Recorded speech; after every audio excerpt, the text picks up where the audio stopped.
ఆనంది అయితే ఇంకా పడుకోకుండా పదే పదే సన్మానంలో ఇచ్చిన షీల్డ్ చూసుకుంటూ ఉంటుంది. ఆనంది పదే పదే షీల్డ్ చూసుకుంటూ ఉండగా ఆదిత్య ఆనందిని చూసి ముసిముసి నవ్వులు నవ్వుతూ ఉంటాడు. ఆదిత్య ముసిముసి నవ్వులు నవ్వుతుంటే ఆనంది మాత్రం షీల్డ్ చూసుకొని నవ్వుకుంటూ ఉంటుంది. ఇంకా ఆదిత్య గారు ఎందుకు నవ్వుతున్నారు ఏంటి అని చెప్పి ఆనంది అయితే ఆదిత్య దగ్గరికి అయితే వెళ్తుంది. ఆదిత్య గారు ఎందుకు నవ్వుతున్నారు అని చెప్పి ఆనంది అడుగుతుంటే ఏం లేదు ఆనంది అని చెప్పి ఆదిత్య అంటుంటాడు. ఏం లేకుండా మీరు ఎందుకు నవ్వుతారు ఆదిత్య గారు, చెప్పండి ఎందుకు నవ్వుతున్నారు మీరు అని చెప్పి ఆనంది అంటూ ఉంటుంది. ఇంకా ఆదిత్య అయితే ఎందుకు నవ్వుతున్నానా, నువ్వు పదే పదే ఆ షీల్డ్ పట్టుకొని ఆ షీల్డ్ చూసుకుంటూ నవ్వుకుంటున్నావు కదా, నిన్ను చూసి నాకు నవ్వు వచ్చింది అనగానే నాకు ఇచ్చిన షీల్డ్ నేను చూసుకోకూడదా ఆదిత్య గారు, గదేంటి అది కొత్త రూలా అని చెప్పి ఆనంది అంటూ ఉంటుంది. రూల్ కాదా ఆనంది, అయినా కానీ అది నీకు ఇచ్చిన షీల్డే కదా, నీ దగ్గరే ఉంటుంది కదా, మరి పదే పదే ఆ షీల్డ్ ఎందుకు చూసుకుంటున్నావో తెలుసుకోవచ్చా అని చెప్పి ఆదిత్య అంటుంటాడు. ఏం లేదు ఆదిత్య గారు, నా జీవిత లైఫ్ స్టైల్ మీరు విన్నారు కదా, నేను చిన్ననాటి నుంచి నేను కోరుకున్నది నా దగ్గరికి ఏది రాలా. నా జీవితంలో కోరుకున్న ఒకే ఒక కోరిక నేను లాయర్ అవ్వాలని, మంచి అడ్వకేట్ని అయ్యి న్యాయంకి వెళ్ళి పోరాడాలని చెప్పేసి నేను ఈ లాయర్ పోస్ట్ అయితే తీసుకున్నాను. కానీ ఎప్పుడు నాకైతే మంచిగా ఎప్పుడు జరగలా. నా జీవితం అంతా నేను ఏది జరగకూడదని కోరుకున్నానో అవే జరుపుకుంటూ వచ్చినాయి. నా కన్న తల్లిదండ్రులకి నేను దూరం అయ్యానని మనసులో అనుకుంటూ ఉంటుంది. ఆనంది ఏంటి మళ్ళీ ఏం ఆలోచిస్తున్నావు అని ఆదిత్య అడుగుతుంటారు. ఏం లేదు ఆదిత్య గారు, ఈ షీల్డ్ నాకు ఎంతో ప్రత్యేకమైనది తెలుసా. ఈ షీల్డ్ కోసం రాత్రి పగలు నేను ఎంత కష్టపడ్డానో, మా నాయన నా కోసం ఎంత కష్టపడ్డాడో విన్నారు కదా అంటే అవునానంది, నువ్వు రియల్లీ చాలా గ్రేట్. ఎందుకంటే నీకు చదివించటానికి స్తోమత లేకపోయినా కష్టపడి చదివి నువ్వు ఈరోజు స్టేట్ ఫస్ట్ వచ్చావు అంటే రియల్లీ గ్రేట్ ఆనంది నువ్వు అని చెప్పి ఆదిత్య అంటూ ఉంటాడు. ఈ ఈ విజయం అంతా మా జ్యోతమ్మదే ఆదిత్య గారు. జ్యోతమ్మని చూసి నేను ఆదర్శంగా నిలబడ్డాను. జ్యోతమ్మని చూసి నేను లాయర్ అవ్వాలనుకున్నాను, మంచి పేరు తెచ్చుకోవాలనుకున్నాను. నా చదువుకి ఎటువంటి ఆటంకం రాకుండా మా నాయన హెల్ప్ చేస్తే నా చదువును ముందుకు పోవటానికి నాకు ఆదర్శంగా నిలిచింది మా జ్యోతమ్మ అని చెప్పి అనగానే ఆదిత్య మొహంలో నవ్వు పోయి సీరియస్ అవుతాడు.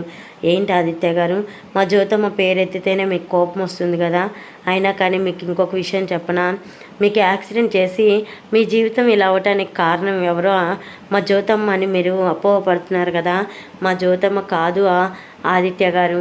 మా జ్యోతమ్మ పక్కన కూర్చుంటే ఆ జీవన మీ మీద నుంచి కారు పోనిచ్చింది, ఆ నింద కూతురి మీద నుంచి పోయి తన మీద అయితే వేసుకుంది అని చెప్పి జ్యోతి గురించి అయితే నిజం చెప్తాడు. ఏంటి ఆనంది నువ్వు చెబుతుంది నిజమా అని చెప్పి ఆదిత్య అడుగుతూ ఉంటాడు. అవును ఆదిత్య గారు, నేను చెబుతుంది నిజమే. మా జ్యోతమ్మ తన మీద నింద వేసుకొని కూతుర్ని కాపాడింది అని చెప్పి ఆదిత్యతో ఆనంది చెప్తూ ఉంటుంది. ఆదిత్య ఒక్కసారిగా షాక్ అయిపోతాడు. ఏంటో ఆనంది నువ్వు చెబుతుంది నాకు అంత అయోమయంగా ఉందంటే, అవును ఆదిత్య గారు నిజమే నేను చెప్తుంది. మా జ్యోతమ్మ అయితే కాదు మిమ్మల్ని యాక్సిడెంట్ చేసింది, ఇది మాత్రం మా శివయ్య మీద నేను ఒట్టేసి మరీ చెప్తున్నా అని చెప్పి ఆనంది అంటూ ఉంటుంది. ఆదిత్య అంటే నా జీవితం ఇలా అల్లకొల్లం అవటానికి కారణం ఆ జ్యోతి కూతురు జీవనాన నాకు జీవితాన్ని ఎలా చేసింది అని చెప్పి ఆదిత్య ఆలోచిస్తూ ఉంటాడు. ఇంకా ఆనంది అయితే మా జ్యోతమ్మని మాఫీ చేయరాదే ఆదిత్య గారు, మీకు నిజం చెప్పినా కదా అని ఆనంది అంటూ ఉంటే, చూడు ఆనంది, నా జీవితాన్ని ఇలా వేయటానికి కారణం ప్రత్యక్షంగా మీ జ్యోతమ్మ అనుకున్నా, కానీ ఇప్పుడు ఎవరిని ఏమనుకున్నా లాభం ఏంటి, నా జీవితం అయితే ఈ కుజ్జీకి పర్మనెంట్ అయిపోయింది కదని ఆదిత్య బాధపడుతూ ఉంటాడు. ఆదిత్య గారు ప్లీజ్ మీరు బాధపడకండి అని ఆనంది ఆదిత్య కాళ్ళ దగ్గర కూర్చొని, ప్లీజ్ ఆదిత్య గారు మీరు గిటువంటి మాటలు పట్టించుకొని బాధపడితే నా మనసు బాధపడుతుంది అనగానే ఆదిత్య అయితే ఆలోచించుకుంటూ ఉంటాడు. ఆనందికి సన్మానం జరిగి కొన్ని రోజులు కూడా కాలేదు, ఇంతలోకే తన ఆనందాన్ని ఆవిరి చేసి నేను నా బాధను షేర్ చేయటం కూడా కరెక్ట్ కాదు అని ఆదిత్య ఏం లేదులే ఆనంది వెళ్ళి పనుకో అంటే, సరేగా ఆదిత్య గారు గుడ్ నైట్ అని ఆనంది అయితే ఆదిత్యకి గుడ్ నైట్ చెప్తుంది. ఆదిత్య కూడా ఆనంది గుడ్ నైట్ ఆనంది అని చెప్తాడు. రే చిట్టి గుడ్ నైట్ రా ఇంక పనుకో అనగానే ఇంకా ఆదిత్య నవ్వుతూ ఉంటాడు. ఏంటి ఆదిత్య గారు మీ బామ్మర్దికి మీరు గుడ్ నైట్ చెప్పరా అని చెప్పి ఆనంది అయితే బొమ్మకు కూడా గుడ్ నైట్ చెప్పిస్తుంది. ఇంకా ఆదిత్య అయితే నెక్స్ట్ డే మార్నింగ్ నిద్ర లేవగానే సునంద అయితే ఆదిత్యకి డోర్ కొడుతూ ఉంటుంది. ఆదిత్య అయితే ఇంకా మెలకు వచ్చి డోర్ తీస్తాడు. ఏంటి మమ్మీ అంటే అలెక్కే వచ్చిందిరా అని చెప్పి అని చెప్తూ ఉంటుంది.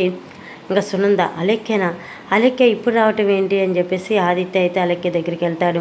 ఇక వీలు చేరికైన పరిమితమైన ఆదిత్య గారికి నమస్కారం అని అలెక్కే ఎటకారంగా మాట్లాడుతుంది. అలెక్కే మాటలు వినగానే ఆదిత్య షాక్ అయిపోతాడు. ఏంటి అలెక్కే, నువ్వేనా ఇలా మాట్లాడుతుంది? నువ్వు ఇలా మాట్లాడుతుంటే నాకు నిజంగా నువ్వేనా అనిపిస్తుంది. అవును నేనే. అసలు ఈ వీల్ చైర్లో ఉన్నావని తెలిసే మా నాన్న నీతో పెళ్ళి రిజెక్ట్ కొట్టాడు. అలాంటిది నేను మళ్ళీ నీ జీవితంలోకి వస్తానని ఎందుకు ఎదురు చూస్తున్నావు? నా జీవితంలో వెళ్ళిపోయిన నిన్ను నేను ఎప్పుడో మర్చిపోయాను. పదే పదే నాకు మెసేజ్లు పెట్టి నన్ను ఇబ్బంది పెట్టొద్దని అలెక్య అయితే ఇంకా ఆదిత్యాన్ని చాలా చీప్గా మాట్లాడుతూ ఉంటుంది. నడవలేని నీతో నేను పెళ్లి చేసుకొని ఏం సుఖపడతాను? అయినా కానీ ఆ బస్తీ పిల్ల కాబట్టి నేను చేసుకుంది. మరొకరైతే నిన్ను పెళ్లి చేసుకోవడానికి కూడా నిరాకరించేవారు. ఇంకొక విషయం మీ అమ్మకి మీ నాన్నకి కూడా చెప్పడానికి వచ్చాను. నా జీవితంలో నుంచి ఇలాంటి వ్యక్తి వెళ్ళిపోయాడు అని ఆనందపడుతున్నాను. దయచేసి నా జీవితంలోకి మళ్ళీ రావాలని మాత్రం నువ్వు అనుకోవద్దు అని చెప్పి ఆనంది అక్కడి నుంచి వెళ్తుంది. ఆదిత్యకైతే అలెక్య అన్న మాటలు చాలా కోపం వస్తాయి. ఇంకా ఆదిత్య అయితే అలెక్య వెళ్తుండగా చిటికి వేసి, హలో, నా భార్య ఆనంది అంటే ఏంటనుకున్నావు? నా భార్య ఆనంది కాలి గోటికి కూడా నువ్వు సరిపోవు. అయినా కానీ ఏటో అంటున్నావు. నా భార్య అంటే ఎవరు అనుకుంటున్నావు తెలుసా? Great state ranker, LLB advocate నా భార్య. అలాంటి నా భార్య కాలిగోటికి నువ్వు సరిపోవు. ఇంకొకసారి నా భార్య ఉండగా నువ్వు ఇక్కడికి వచ్చి నాతో మాట్లాడితే తన మనసులో ఇంకొక ఆలోచన అయితే వస్తుంది. తను చూడకముందే ఇక్కడి నుంచి వెళ్ళిపో. తను చూస్తే ఇంకోలాగా అనుకుంటుంది. దయచేసి ఇక్కడి నుంచి వెళ్ళిపో అని ఆదిత్య అయితే చెంప పగలగొట్టినట్టు సమాధానం అయితే చెప్తాడు ఇంకా అలెక్యకి. మరి చూద్దాం తర్వాత ఏం జరుగుతుంది ఏంటనేది. సో మా కిచెన్లో అయితే ఇదిగోండి, ఇక్కడైతే ఎంత నేను రుద్దినా కానీ ఈ జిడ్డు మరక అయితే పోవటం లేదు. కిచెన్లో జిడ్డు మరకలు పోవటానికి చాలా యూట్యూబ్లో అయితే వీడియోలు చూశాను. ఏ వీడియో చూసినా కానీ సక్సెస్ అవ్వలేదు. అన్నీ ప్రయత్నించాను.